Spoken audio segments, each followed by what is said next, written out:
हमारा first question है, हाल ही में 17 साल और 279 दिन की उम्र में WTA 1000 खिताब जीतने वाली सबसे कम उम्र की खिलाड़ी मीरा एंड्रीवा का संबंध किससे है? हमारे ऑप्शन है ए रूस, बी नॉर्वे, सी पुर्तगाल या डी डेनमार्क। इसका हमारा ऑप्शन नंबर ए सही है, रूस। मीरा एंड्रीवा यह रूस की रहने वाली हैं। मीरा एंड्रीवा सबसे कम उम्र यानी केवल 17 साल और 279 दिन की उम्र में ही इन्होंने WTA खिताब को अपने नाम किया। WTA खिताब 1000 खिताब ये एक टेनिस का खिताब है और इस बार का जो WTA खिताब है इसको UAE ने होस्ट किया। UAE में होने वाले इस टेनिस मैच में रूस की रहने वाली मीरा एंड्रीवा जो है विजेता रहीं। वह मीरा एंड्रीवा ने डेनमार्क की क्लारा रोसन को हराकर WTA 1000 खिताब अपने नाम किया। मीरा एंड्रीवा ने WTA 1000 खिताब को सबसे कम उम्र यानी कि 17 साल 279 दिन की उम्र में अपने नाम किया। 17 साल 279 दिन की उम्र में यह सबसे कम उम्र का रिकॉर्ड है। रूस की राजधानी मॉस्को है। रूस के राष्ट्रपति व्लादिमीर पुतिन हैं व रूस की मुद्रा रूबल है। नेक्स्ट क्वेश्चन है, हाल ही में इंडस वैली रिपोर्ट 2025 के अनुसार वर्ष 2024 में IPO के जरिए फंड जुटाने वाला दुनिया का शीर्ष देश कौन सा है? हमारे ऑप्शन से ए USA, बी UK, सी भारत या डी चाइना। इसका हमारा ऑप्शन नंबर सी सही है, भारत। यानी कि हमारा देश भारत जो है ये है। हाल ही में जारी हुई रिपोर्ट जिसका नाम इंडस वैली रिपोर्ट है। इंडस वैली रिपोर्ट में जो भी देश IPO के जरिए सबसे ज़्यादा फंड जुटा रहा है उसको शामिल किया जाता है और इस बार जो है भारत ने पूरे विश्व में सबसे ज़्यादा IPO के द्वारा फंड जो है जुटाया है और भारत नंबर 1 स्थान पर रहा। Indus valley report 2025। Indus valley report जो है ये 25 में जारी हुई, परंतु इसमें आंकड़े जो हैं 2024 के हैं और 2024 के आंकड़ों के हिसाब से भारत पूरे विश्व में सबसे ज़्यादा फंड जुटाने वाला देश है। IPO हमारा इनिशियल पब्लिक ऑफर होता है। इनिशियल पब्लिक ऑफर का मतलब होता है कि जब कोई अपनी शेयर पहली बार पब्लिक के लिए ऑफर करती है, यानी कि कोई भी कंपनी जो है पब्लिक को डायरेक्टली अपने शेयर बेचने के लिए छोड़ देती है तो उसी चीज़ को जो है इनिशियल पब्लिक ऑफर फंड कहा जाता है। भारत के पास पूरे विश्व का लगभग 23% धन जो है IPO द्वारा जुटाया गया। भारत के पास विश्व का जो 23% धन है वे लगभग 19.5 बिलियन डॉलर के करीब का धन है। नेक्स्ट क्वेश्चन है, हाल ही में भारत को सड़क सुरक्षा मानकों को बढ़ाने के लिए वैश्विक Prince Michael road safety award कहाँ मिला? हमारे ऑप्शन से ए मोरक्को, बी स्विट्जरलैंड, सी ब्रिटेन या डी जापान। इसका हमारा ऑप्शन नंबर ए सही है, मोरक्को। हाल ही में भारत को जो है सड़क सुरक्षा मानकों को बढ़ाने के लिए एक वैश्विक पुरस्कार जिसका नाम Prince Michael road safety award है यह प्रदान हुआ। भारत को Prince Michael road safety award पुरस्कार जो है मोरक्को में प्रदान हुआ। भारत के साथ साथ Prince Michael road safety award पुरस्कार जो है मोरक्को देश को भी मिला। Prince Michael road safety award में किसी भी देश को जो है यह अवार्ड इसलिए प्रदान किया जाता है कि उस देश ने सड़क सुरक्षा में कितनी बढ़ोतरी की है।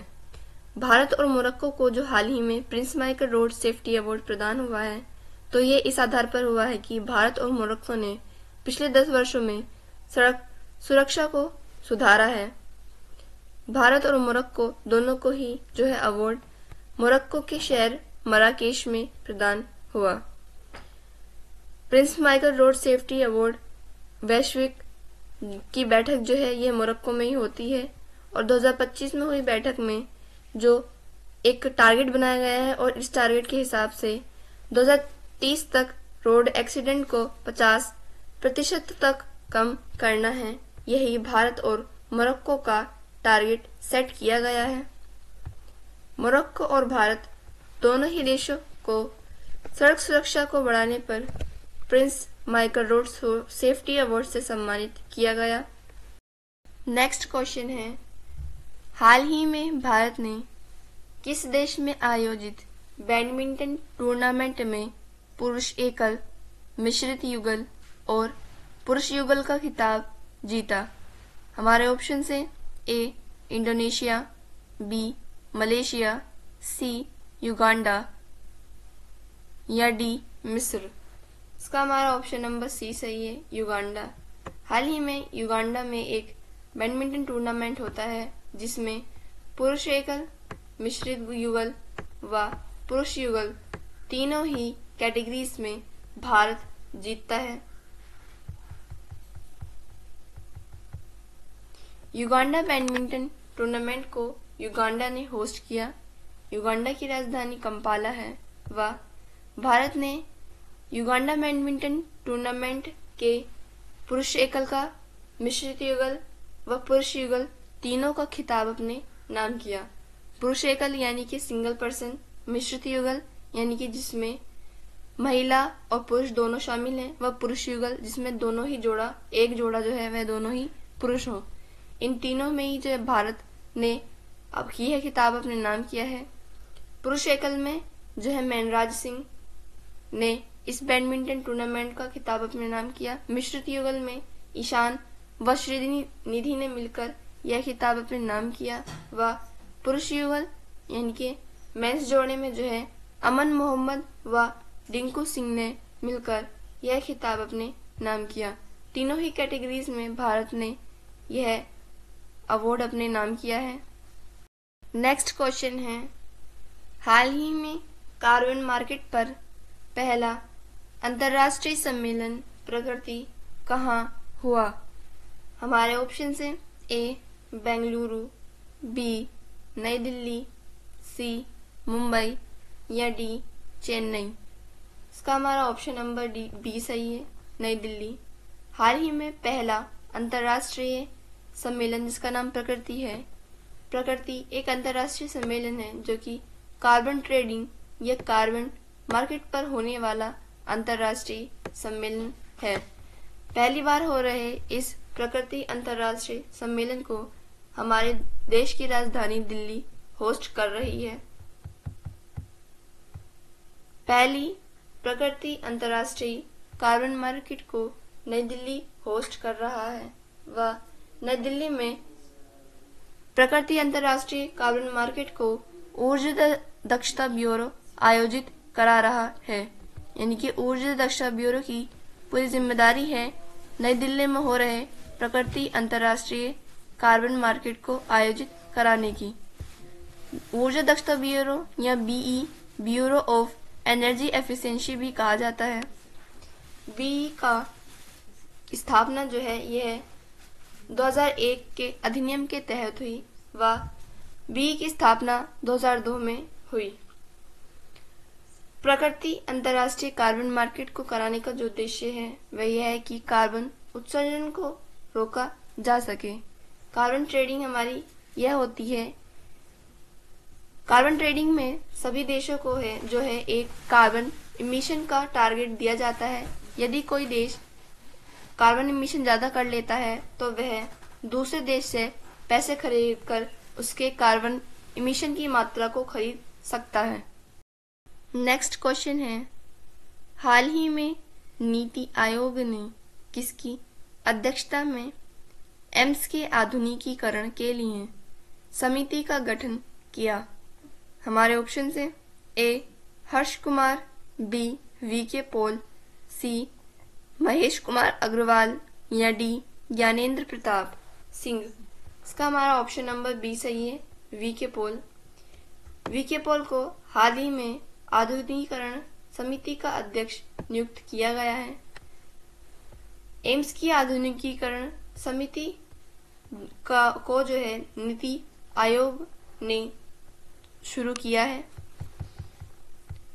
एम्स दिल्ली आधुनिकीकरण समिति को हाल ही में जो है बनाया गया है और इस समिति का अध्यक्ष जो है वी.के. पॉल को नियुक्त किया गया है। वी.के. पॉल वर्तमान में नीति आयोग के सदस्य हैं। एम्स दिल्ली आधुनिकीकरण समिति को बनाने का उद्देश्य है कि एम्स दिल्ली में आधुनिकीकरण को बढ़ावा दिया जा सके, जैसे कि सार्वजनिक स्वास्थ्य सुविधाओं को आधुनिक तौर पर किया जा सके, ज्यादा से ज्यादा लोगों को इन सुविधाओं को प्रदान किया जा सके। नेक्स्ट क्वेश्चन है, हाल ही में दूसरी ISL इंडियन सुपर लीग बार शील्ड का खिताब किसने जीता है? हमारे ऑप्शन है A. Mohun Bagan Super Giant, B. FC Goa, C. Mumbai City FC या डी. जमशेदपुर FC। इसका हमारा ऑप्शन नंबर ए सही है। मोहन बागान सुपर जायंट ने दूसरी बार इंडियन सुपर लीग का खिताब अपने नाम किया। ISL इंडियन सुपर लीग जो है ये भारत में होने वाला लीग है और यह है फुटबॉल खेल से संबंधित लीग है। इंडियन सुपर लीग का विजेता जो है मोहन बागान सुपर जायंट बना है। Mohan Bagan Super giant Indian super league का दूसरी बार विजेता बना है। इंडियन सुपर जायंट ने ओडिशा को हराकर दूसरी बार इंडियन सुपर लीग को अपने नाम किया। इस बार हो रही इंडियन सुपर लीग को जो है कोलकाता के स्वामी विवेकानंद स्टेडियम में होस्ट किया गया। नेक्स्ट क्वेश्चन है, हाल ही में केंद्रीय उत्पाद शुल्क दिवस 2025 कब मनाया गया? हमारे ऑप्शन है ए. 21 फरवरी, बी. 22 फरवरी, सी. 23 फरवरी या डी. 24 फरवरी। इसका हमारा ऑप्शन नंबर डी सही है, 24 फरवरी। हाल ही में 24 फरवरी को जो है केंद्रीय उत्पाद शुल्क दिवस या जिसे एक्साइज डे भी कहा जाता है यह मनाया गया।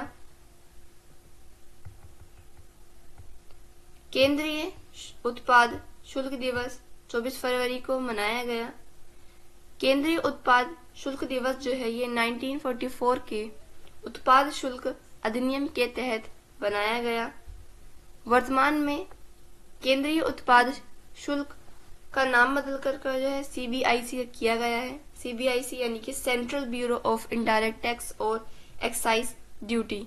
इन दोनों का ही मतलब एक है और इन दोनों का ही दिवस 24 फरवरी को मनाया गया। नेक्स्ट क्वेश्चन है, हाल ही में ग्रामीण सड़क नेटवर्क को बेहतर बनाने के लिए प्रगति पथ योजना शुरू करने की घोषणा किसने की? हमारे ऑप्शन है ए. केरल, बी. कर्नाटक, सी. आंध्र प्रदेश या डी. ओडिशा। इसका हमारा ऑप्शन नंबर बी सही है, कर्नाटक। कर्नाटक के मुख्यमंत्री ने हाल ही में सिद्धरामैया ने कर्नाटक के ग्रामीण क्षेत्र में जो है प्रगति पथ योजना को शुरू करने की घोषणा की है। प्रगति पथ योजना के अंतर्गत ग्रामीण क्षेत्रों की सड़क नेटवर्क को बेहतर किया जाएगा। प्रगति पथ को हाल ही में कर्नाटक राज्य ने शुरू किया है। प्रगति पथ की शुरू करने की घोषणा जो है कर्नाटक के मुख्यमंत्री सिद्धरामैया ने की। प्रगति पथ योजना को लॉन्च करने का उद्देश्य है कि ग्रामीण सड़क नेटवर्क को बेहतर और मजबूत करना। प्रगति पथ योजना के अंतर्गत जो है ग्रामीण सड़क का लगभग 7,110 किलोमीटर सड़क को कवर किया जाएगा, यानी कि 7,110 किलोमीटर बड़े नेटवर्क की ग्रामीण सड़कों को बेहतर और मजबूत किया जाएगा। नेक्स्ट क्वेश्चन है, हाल ही में यूएसए में जॉन कैसवेट्स पुरस्कार जीतने वाली पहली भारतीय फिल्म कौन सी है? हमारे ऑप्शन है A Girls Will Be Girls, B Laapataa Ladies, C Anuja या डी आट्टम। इसका हमारा ऑप्शन नंबर ए सही है, girls Will Be girls. Girls Will Be girls यह पहली भारतीय फिल्म है जिसने यूएसए का जॉन कैसवेट्स पुरस्कार अपने नाम किया। लापता लेडीज भारत की ओर से ऑफिशियल फिल्म थी जिसने ऑस्कर्स में एंट्री ली। वह अट्टम 70वें राष्ट्रीय फिल्म फेस्टिवल की बेस्ट फिल्म का अवार्ड अपने नाम किया। जॉन कैसवेट्स पुरस्कार, जो कि यीशु का पुरस्कार है, हाल ही में यूएसए के जॉन कैसवेट्स पुरस्कार को प्राप्त करने वाली पहली भारतीय film girls Will Be girls बनी है। गर्ल विल बी गर्ल्स की फिल्म के जो निर्देशक हैं वह ऋचा चड्ढा और अली फैजल हैं। भारतीय film girl will be girl को जॉन कैसवेट्स पुरस्कार जो है यूएसए के सिलिकॉन वैली कैलिफोर्निया में प्रदान किया गया। गर्ल्स विल बी गर्ल्स एक हिमालय में बसे स्कूल में जो है लड़कियों द्वारा किए गए फसाद पर बनाई गई फिल्म है। स्टूडेंट्स, ये क्लास हम यही खत्म करते हैं। नेक्स्ट क्लास में हम करंट अफेयर से बनने वाले और भी क्वेश्चंस को पढ़ेंगे। Thank you and thanks for watching.